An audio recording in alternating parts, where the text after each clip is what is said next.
যখন মা ঘুমিয়ে পড়লেন তখন আমি মায়ের মতোই সাজগোজ করে আমার শ্বশুরকে দুধ দিতে গেলাম। আমি দুধের গ্লাস রেখে পিছনে ফিরে আসতে শুরু করতেই বাবাজি, অর্থাৎ আমার শ্বশুর, আমার হাত ধরে নিজের দিকে টেনে নিলেন এবং আমাকে মা ভেবে সারারাত। আমার শ্বশুরের বয়স তখন ৬০ বছর হয়ে গিয়েছিল।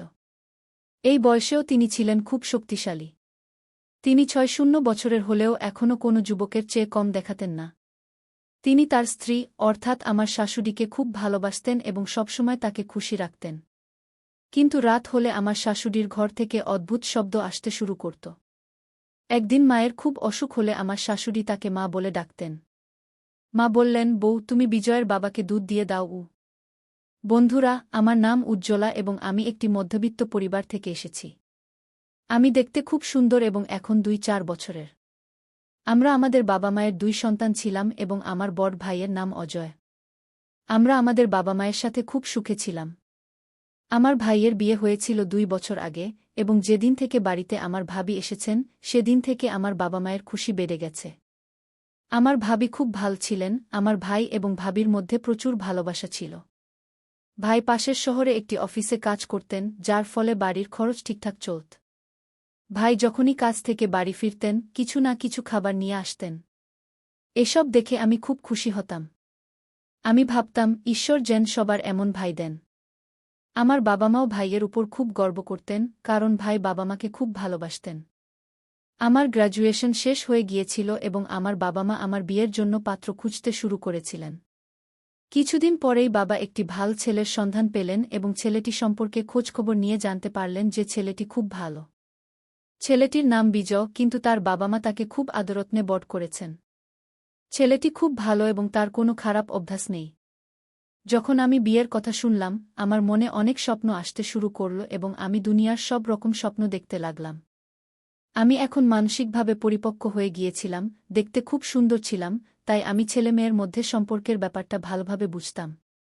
বাবা ভাবলেন যে পরিবার ভাল হলে দেরি করা উচিত নয়, তাই তিনি দ্রুত বিয়ে ঠিক করে দিলেন এবং ২-০ দিনের মধ্যেই আমার বিয়ে হয়ে গেল। আমি আমার শ্বশুরবাড়ি চলে গেলাম।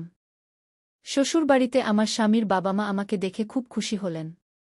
সব রীতিরেওয়াজ শেষ হওয়ার পর আমাকে ঘরে পাঠিয়ে দেওয়া হল। ধীরে ধীরে সময় কাটতে লাগল এবং রাত হয়ে গেল। আমি আমার সাজানো বিছানায় বসে আমার স্বামীর আসার অপেক্ষা করছিলাম। সেই সময় আমার মন খুব অস্থির হচ্ছিল, কারণ সুহাগরাতের কথা আমি অনেক শুনেছি, এটি বিয়ের একটি স্মরণীয় দিন। এই সব ভেবে আমি খুব ঘাবড়ে গিয়েছিলাম। কিছুক্ষণ পর বিজয় আমার ঘরে এলেন এবং আমার পাশে বসে গেলেন। মনে মনে তিনি খুব খুশি হচ্ছিলেন।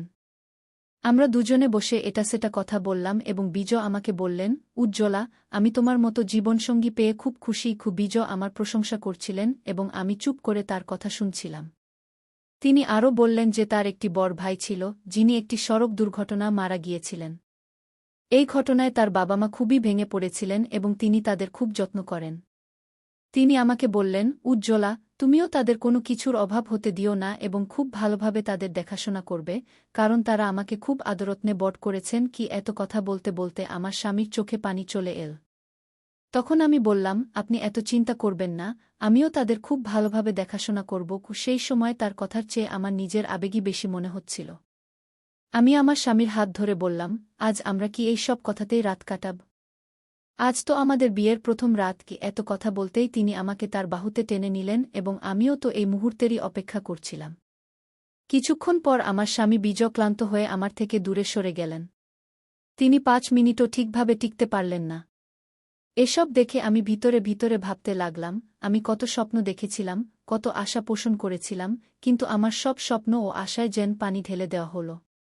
বিজয় আমাকে সেই তৃপ্তি দিতে পারলেন না, যা একজন স্ত্রীর তার স্বামীর কাছ থেকে প্রত্যাশা থাকে। বিজয় দ্রুত গভীর ঘুমে চলে গেলেন, কিন্তু আমি একটি তৃষ্ণার্ত মাছের মতো কুস্তরে পরিবর্তন ঘটতে থাকে, কিন্তু বুঝতে পারলাম না কেন এসব আমার সাথে ঘটছে। আমি সকালে উঠে ফ্রেশ হতে বাইরে গিয়েছিলাম, ফিরে এসে দেখলাম শ্বশুরজি উঠানে ব্যায়াম করছেন। এ দেখে আমি অবাক হলাম, কারণ বাবাজি ৬০ বছর বয়সেও একজন যুবকের মতো দেখাচ্ছিলেন। তারপর আমি রান্নাঘরে গিয়ে চা বানাতে লাগলাম। কিছুক্ষণ পর চা বানিয়ে বাবাজিকে দিতে গেলে তিনি বললেন, অরে বউ, তোমার মা কোথায়? তাকে তো কোথাও দেখছি না গিয়ে আমি বললাম, জি, তিনি ভিতরেই আছেন এবং কিছু কাজ করছেন কি তখন আমি লক্ষ্য করতে শুরু করি, মা যেখানেই থাকেন, বাবাজি সেখানেই চলে যান এবং তার সাথে অদ্ভুত আচরণ করতে শুরু করেন। মা বলতেন, এখন তো লজ্জা করো, বাড়িতে নতুন বউ এসেছে। সে যদি এসব দেখে তাহলে কি ভাববে? বাবাজি বলতেন, কি ভাববে? প্রত্যেক স্বামী তার স্ত্রীর সাথে এসব করে। বিজয়ও রাতে এসব করে থাকবে কি? মায়ের এমন কথা শুনে আমার খুব লজ্জা হচ্ছিল এবং আমি ভাবতে শুরু করলাম, কাশ বিজয়ও এমন হতো। এমনি করে ১-৫ দিন কেটে গেল। তারপর এক রাতে যখন আমি বাথরুমে যাচ্ছিলাম, মায়ের রুম থেকে তার অদ্ভুত আওয়াজ শুনতে পেলাম। এমন আওয়াজ শুনে আমি নিজেকে সামলাতে পারলাম না এবং তাদের রুমের জানালার কাছে গিয়ে দেখতে লাগলাম। তখন হালকা আলোতে আমি এমন কিছু দেখলাম যা দেখে নিজেকে নিয়ন্ত্রণ করা আমার পক্ষে কঠিন হয়ে উঠছিল। আমি আমার রুমে চলে গেলাম এবং বিজয়কে উত্তেজিত করতে চেষ্টা করলাম, কিন্তু সে এত গভীর ঘুমে ছিল যে কিছুই টের পেল না। কোনো রকমে আমি বিছানে পাশ ফিরতে ফিরতে ঘুমিয়ে পড়লাম। সকাল হলে আমার স্বামী তার ডিউটিতে চলে গেলেন, কারণ তার বিয়ের ছুটি শেষ হয়ে গিয়েছিল। আসলে আমার স্বামী বিজয় শহরেই থাকতেন এবং চাকরি করতেন, তাই মাসের শেষে বাড়ি আসতে পারতেন। আমি গিয়ে তার জন্য নাস্তা বানালাম এবং কিছুক্ষণ পর তিনি নাস্তা করে কাজে চলে গেলেন। আমি আমার বিষণ্ণ মুখ নিয়ে রুমে চলে গেলাম, কিন্তু রাতের সেই দৃশ্য আমার মাথায় ঘুরতে লাগল। আমি ভাবতে লাগলাম, মা কত ভাগ্যবতী, যাকে বাবাজি এত ভালোবাসেন। আর আমার স্বামী, যার ভালোবাসার জন্য আমাকে তৃষ্ণার্ত থাকতে হয়, সে আমাকে কখনোই সন্তুষ্ট করতে পারে না। জানি না কেন এখন এমনি দিন কাটছে। মা যখনই সকালে উঠতেন তার মুখ থেকে শুধু এটাই বের হতো, কখন এরা আমার প্রাণ ছাড়বে। আমি এদের থেকে বিরক্ত হয়ে গেছি। সারাদিন মাঠে কাজ করেন, তবুও মনে হয় না কখনো ক্লান্ত হন কি? মা সবসময় তার কোমর ধরে বলতেন, এই কোমরের ব্যথা কখন সেরে উঠবে? মায়ের এমন কথা শুনে আমি অবাক হয়ে যেতাম। শেষ পর্যন্ত বাবাজি এমন কি করেন যার জন্য মা এমন কথা বলেন? পরের রাতে আবার মায়ের রুম থেকে সেই আওয়াজ আসতে লাগল। এবারও আমি নিজেকে সামলাতে পারলাম না এবং জানালার কাছে গিয়ে তাদের রুমে উকি দিয়ে দেখতে লাগলাম। আবার সেই দৃশ্য আমার চোখের সামনে ভেসে উঠল, যা দেখে আমি আর নিয়ন্ত্রণ করতে পারলাম না। তারপর আমি পিছিয়ে এসে আমার রুমে ফিরে এলাম। রুমে এসে আমি ভাবতে লাগলাম, যদি বাবাজি এসব জানতে পারেন তাহলে তার খুব খারাপ লাগতে পারে। এক রাতে মা আমাকে বললেন, বউ, তোমার বাবাজির দুধ খাওয়ার অভ্যাস আছে। আজ তুমিই দুধ নিয়ে যাও। এত শুনে সেই দৃশ্য আমার চোখের সামনে ভেসে উঠল। রুমে এসে আমি ভাবতে লাগলাম, যদি শ্বশুরজি এসব জানতে পারেন তাহলে তার খুব খারাপ লাগতে পারে। এ ভেবে আমি কয়েক দিনের জন্য এসব দেখা বন্ধ করে দিয়েছিলাম। একদিন মায়ের স্বাস্থ্য খুব খারাপ ছিল, তাই তিনি মাথা ধরে বলছিলেন, আমার স্বাস্থ্য খারাপ, কিন্তু এদের এসবের কোনো মাথাব্যথা নেই। এরা শুধু নিজের আনন্দ চায়। রাতে মা আমাকে বললেন, বউ, আজ আমার স্বাস্থ্য ভালো নেই, তাই আমি তাদের রুমে যাব না। তোমার বাবাজির হলুদ দেওয়া দুধ খাওয়ার অভ্যাস আছে। আজ তুমিই দুধ নিয়ে যাও। এত শুনে সেই দৃশ্য আমার চোখের সামনে ভেসে উঠল। মা অন্য রুমে গিয়ে ঘুমিয়ে পড়লেন এবং আমি দুধের গ্লাস নিয়ে বাবাজির রুমে যেতে লাগলাম। তখন বাবাজির রুমে হালকা আলো জ্বলছিল। যখন আমি দরজায় পৌঁছলাম, আমার মনে নানা রকম চিন্তা আসতে লাগল। আমি আমার দোপাট্টা মাথায় দিয়ে ঘোমটা টেনে আমার মুখ কিছুটা ঢেকে নিলাম, কারণ মাও এমন ঘোমটা দিতেন। তখন আমি পুরোপুরি মায়ের মতো সাজলাম এবং রুমের ভিতরে চলে গেলাম। ভিতরের দৃশ্য খুব মজার ছিল। আমি দুধের গ্লাস রেখে ফিরে আসতে যাচ্ছিলাম, তখন বাবাজি আমার হাত ধরে নিজের দিকে টেনে নিলেন এবং আমি আমি চাদর দিয়ে মুখ থেকে ফেললাম যাতে তারা বুঝতে না পারে যে আমি আছি। তারপর সে আমার সাথে সেই একই আচরণ করতে শুরু করল যা সে আম্মার সাথে করত। তখন আমি আর আমার আবেগ নিয়ন্ত্রণ করতে পারলাম না এবং সবকিছু ঘটতে শুরু করল। যখন সে ক্লান্ত হয়ে ঘুমিয়ে পড়ল, আমি উঠে আমার রুমে চলে এলাম। আজ আমি খুব খুশি ছিলাম এবং ভাবছিলাম যে কেন সকাল সকাল আম্মার অবস্থা এমন হয়, আজ আমি তা বুঝতে পেরেছি। আমি বিছানায় শুয়ে পড়লাম এবং কখন যে গভীর ঘুমের কোলে চলে গেলাম তা টেরই পেলাম না। সকালে যখন আমার চোখ খুল, আমি খুব ভালো বোধ করছিলাম। রাতের সেই খুশির কোনো চিহ্নই আমার মধ্যে ছিল না।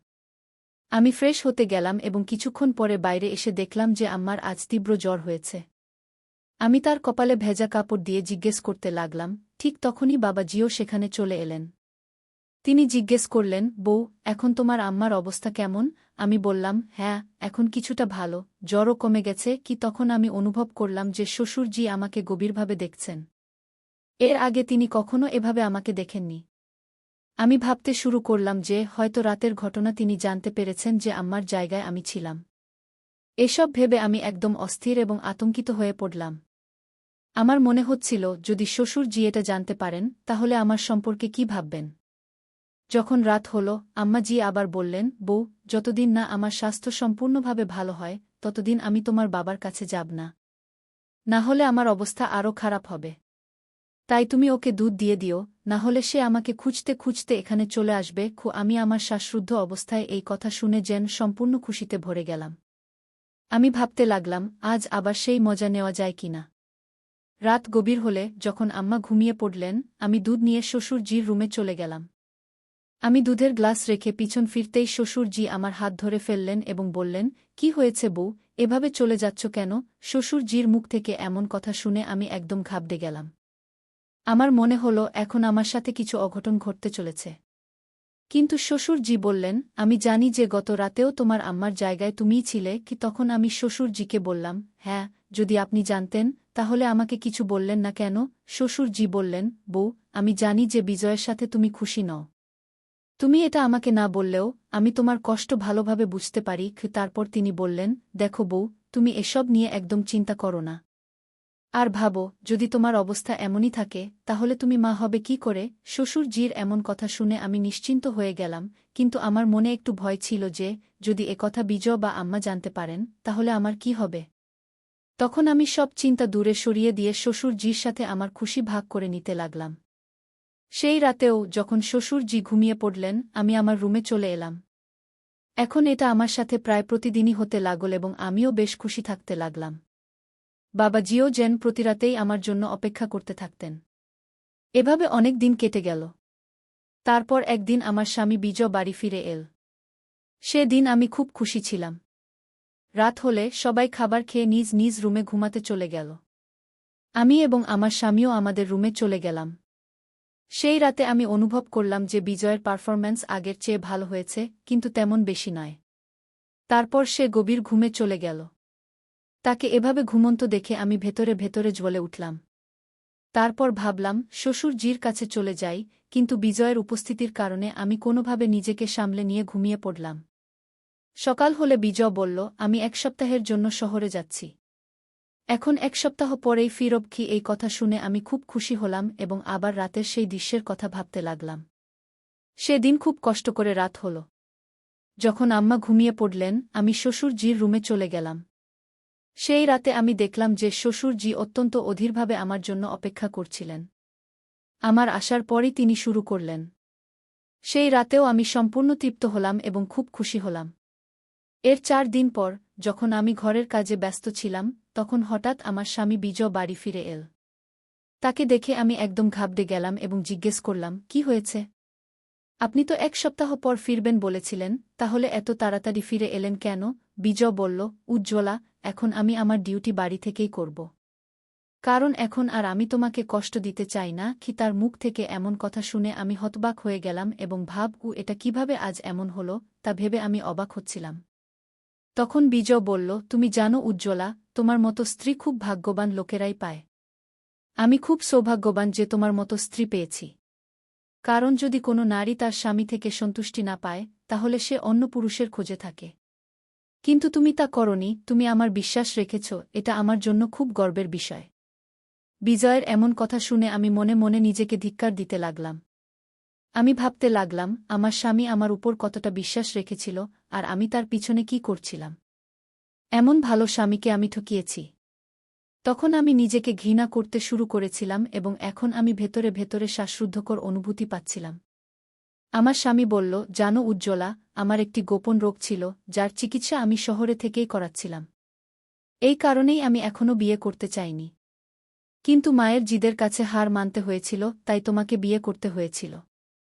তবে এখন কোনো সমস্যা নেই, আমি সম্পূর্ণ সুস্থ হয়ে গেছি। রাত হলে আমার স্বামী থেকে আমি সেই আনন্দ পুরোপুরি পেলাম যা বিয়ের পর থেকে কখনো পাইনি। আজ আমি খুব খুশি ছিলাম।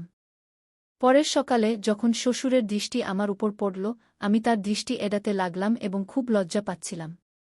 তখন আমি বুঝতে পেরেছিলাম যে আমি ভুল করেছি, আমি ভুল পথে চলেছিলাম।